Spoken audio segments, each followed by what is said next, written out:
of women at Xvii, nor sit in autumn on the sepulchral mounds of the wife of Maine, nor contend in running with the rider of a grey, one-eyed horse at Altgulta between two posts. The king of Ulster was forbidden to attend the horse fair at Rathline among the youths of Dal Araidhe, to listen to the fluttering of the flocks of birds of Linn Sailach after sunset, to celebrate the feast of the bull of Dair Micdair, to go into Mag Choba in the month of March, and to drink the water of Bough between the two darknesses. If the kings of Ireland strictly observed these and many other customs, which were enjoined by immemorial usage, it was believed that they would never meet any misfortune or mischance, and would live for 90 years without experiencing the decay of old age, that no epidemic or mortality would occur during their reigns, and that the seasons would be favourable, and the earth yield its fruit in abundance, whereas, if they set the ancient usages at naught, the country would be visited with plague, famine, and bad weather. The kings of Egypt were worshipped as gods, and the routine of their daily life was regulated in every detail by precise and unvarying rules. The life of the kings of Egypt, says Diodorus, was not like that of other monarchs who are irresponsible and may do just what they choose. On the contrary, everything was fixed for them by law, not only their official duties, but even the details of their daily life. The hours both of day and night were arranged at which the king had to do, not what he pleased, but what was prescribed for him. For not only were the times appointed at which he should transact public business or sit in judgment, but the very hours for his walking and bathing and sleeping with his wife, and, in short, performing every act of life, were all settled. Custom enjoined a simple diet. The only flesh he might eat was veal and goose, and he might only drink a prescribed quantity of wine. However, there is reason to think that these rules were observed, not by the ancient pharaohs, but by the priestly kings who reigned at Thebes and Ethiopia at the close of the 20th dynasty.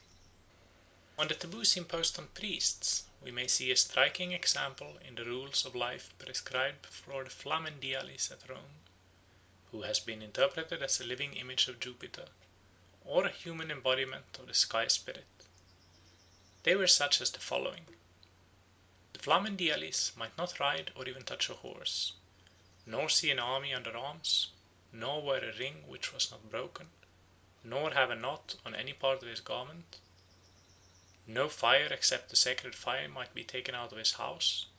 He might not touch wheaten flour or leavened bread. He might not touch or even name a goat, a dog, raw meat, beans, and ivy. He might not walk under a vine. The feet of his bed had to be daubed with mud. His hair could be cut only by a free man and with a bronze knife, and his hair and nails, when cut, had to be buried under a lucky tree. He might not touch a dead body, nor enter a place where one was burned. He might not see work being done on holy days. He might not be uncovered in the open air. If a man in bonds were taken into his house, the captive had to be unbound, and the cords had to be drawn up through a hole in the roof, and so let down into the street. His wife, the Flaminica, had to observe nearly the same rules, and others of her own besides. She might not descend more than 3 steps of the kind of staircase called Greek. At a certain festival she might not comb her hair. The leather of her shoes might not be made of a beast that had died a natural death, but only from one that had been slain or sacrificed. If she heard thunder, she was tabooed till she had offered an expiatory sacrifice.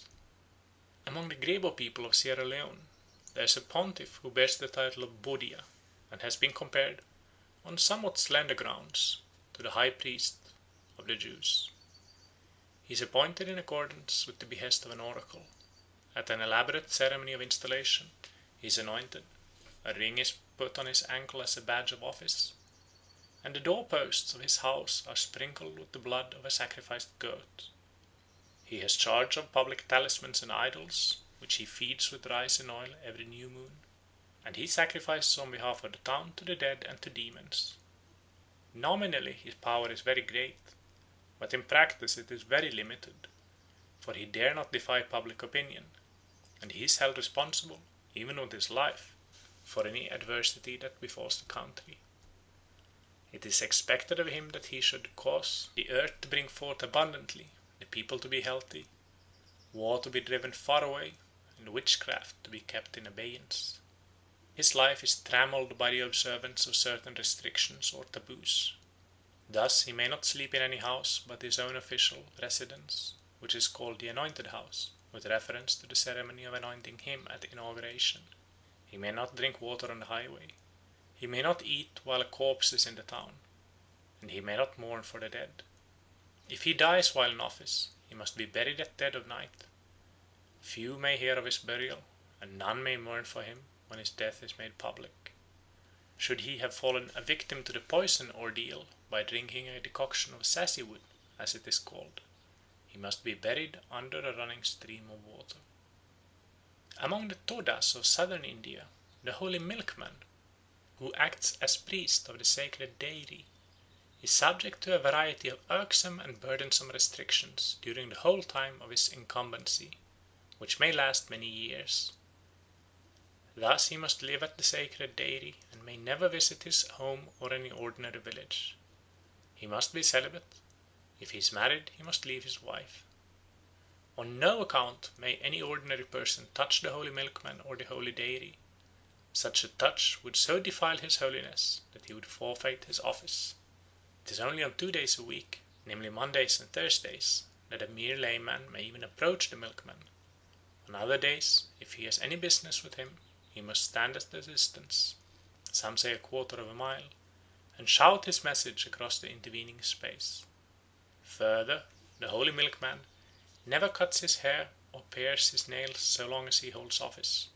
He never crosses a river by a bridge, but wades through a ford, and only certain fords.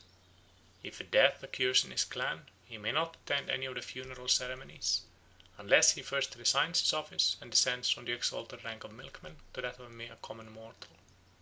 Indeed, it appears that in old days he had to resign the seals, or rather the pails, of office, whenever any member of his clan departed this life. However, these heavy restraints are laid in their entirety only on milkmen of the very highest class. 2. Divorce of the spiritual from the temporal power. The burdensome observances attached to the royal or priestly office produced their natural effect. Either men refused to accept the office, which hence tended to fall into abeyance, or, accepting it, they sank under its weight into spiritless creatures, cloistered recluses, from whose nerveless fingers the reins of government slipped into the firmer grasp of men who were often content to wield the reality of sovereignty without its name. In some countries, this rift in the supreme power deepened into a total and permanent separation of the spiritual and temporal powers, the old royal house retaining their purely religious functions, while the civil government passed into the hands of a younger and more vigorous race. To take examples. In a previous part of this work we saw that in Cambodia it is often necessary to force the kingship of fire and water upon the reluctant successors, and that in Savage Island the monarchy actually came to an end because at last no one could be induced to accept the dangerous distinction. In some parts of West Africa, when the king dies, a family council is secretly held to determine his successor. He on whom the choice falls is suddenly seized, bound, and thrown into the fetish house, where he is kept in durance till he consents to accept the crown. Sometimes the heir finds means of evading the honour which it is thought to thrust upon him.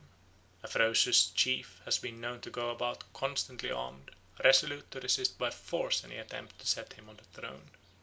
The savage Timmes of Sierra Leone, who elect their king, reserve to themselves the right of beating him on the eve of his coronation, and they avail themselves of this constitutional privilege with such hearty goodwill that sometimes the unhappy monarch does not long survive his elevation to the throne.